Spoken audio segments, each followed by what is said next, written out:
A finalizer, historically referred to as a destructor, is a special method in a class that is automatically called when an object is destroyed by the garbage collector.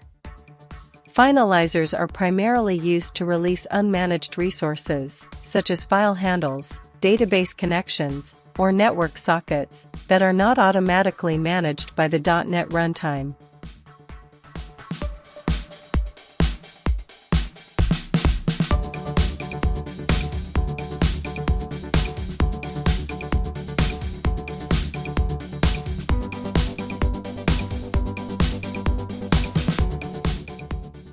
The finalizer is declared using the tilde symbol followed by the class name.